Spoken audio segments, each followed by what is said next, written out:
देवियों एवं सज्जनों, ज्ञान संजीवनी परिवार में आपका हार्दिक स्वागत है।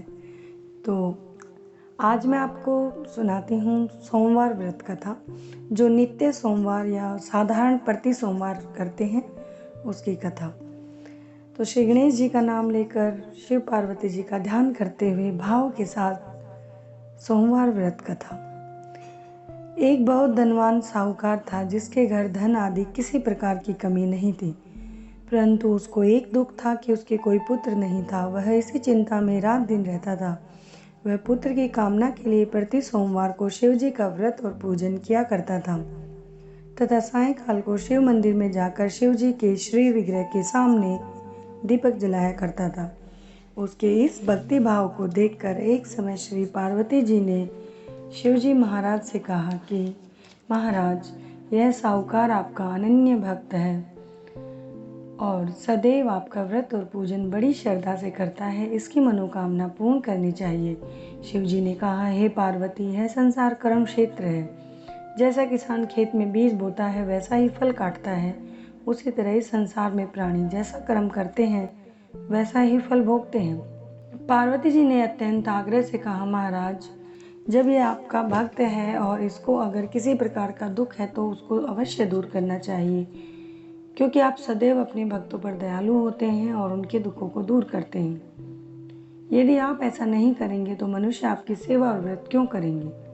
पार्वती जी का ऐसा आग्रह देख शिव महाराज कहने लगे, हे पार्वती, इसके कोई पुत्र नहीं है। इसी चिंता में यह अति दुखी रहता है।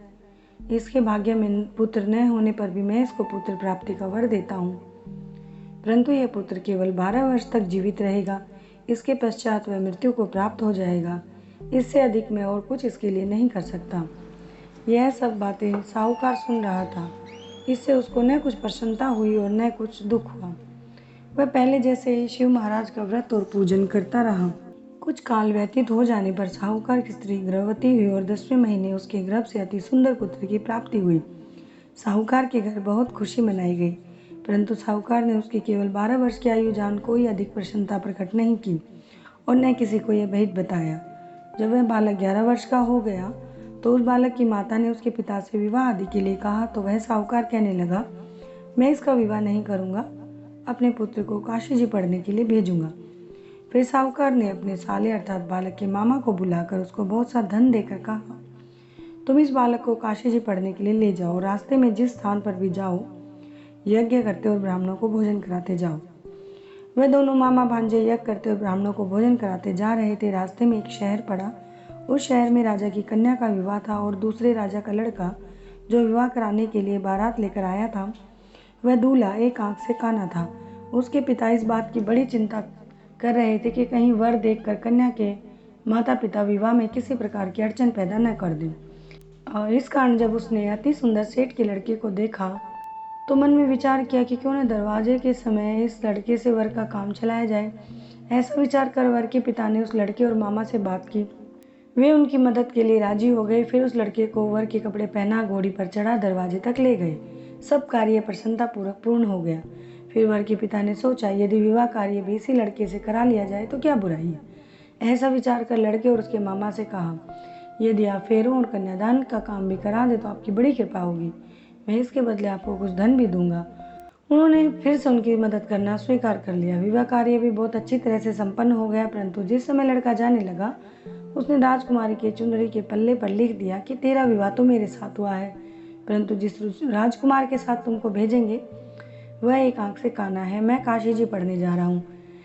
लड़के के जाने के पश्चात जब राजकुमारी ने अपनी चुनरी पर ऐसा लिखा पाया तो उसने राजकुमार के साथ जाने से मना कर दिया और कहा कि यह मेरा पति नहीं है, विवाह इसके साथ नहीं हुआ। मेरा पति जिससे मेरा विवाह हुआ है वह तो काशी जी पढ़ने गया। राजकुमारी के माता पिता ने अपनी कन्या को विदा नहीं किया। बारात वापस चली गई। उधर सेठ का लड़का और उसका मामा काशी पहुंच गए। वहां जाकर उसने यज्ञ करना और लड़के ने पढ़ना शुरू कर दिया।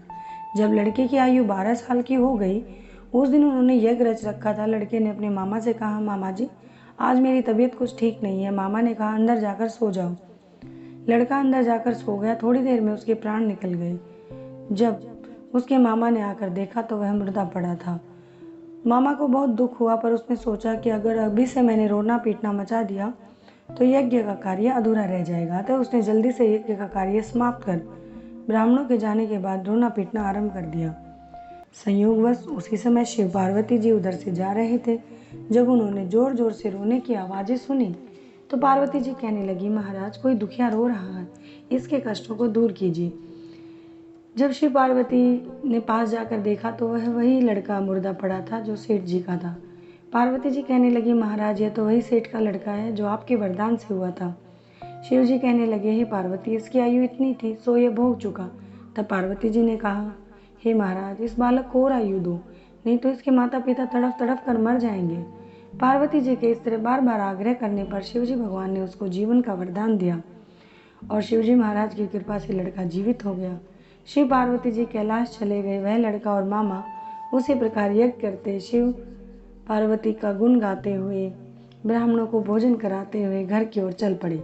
रास्ते में उसी शहर में आए जहाँ उसका विवाह हुआ था। वहाँ आकर उन्होंने यज्ञ आरंभ किया और लड़के के ससुर ने उसको पहचान लिया। महल में ले जाकर बड़ी खातिरदारी की, साथ में बहुत से दास दासियों सहित आदरपूर्वक लड़की और जमाई को विदा किया। जब वे अपने शहर के निकट आई तो मामा ने कहा, पहले मैं घर जाकर खबर कराता हूँ। जब उस लड़के के मामा ने घर पहुंचकर देखा तो उसके माता पिता छत पर बैठे थे और उन्होंने प्रण ले रखा था, यदि हमारा पुत्र सकुशल लौट आया तो हम राजी खुशी नीचे आ जाएंगे, वरना छत से गिरकर अपने प्राण दे देंगे। उस लड़के के मामा ने आकर यह समाचार दिया कि आपका पुत्र आ गया। पहले तो उनको विश्वास नहीं हुआ। फिर उसके मामा ने शपथ पूर्वक कहा कि आपका पुत्र अपनी स्त्री के साथ बहुत सारा धन लेकर आया है। तो सेठ ने आनंद के साथ उनका स्वागत किया, बड़ी प्रसन्नता के साथ रहने लगे। इसी प्रकार से जो कोई भी सोमवार के व्रत को धारण करता है अथवा इस कथा को पढ़ता, सुनता है, सुनाता है, उसकी समस्त मनोकामनाएं पूर्ण हो जाती हैं।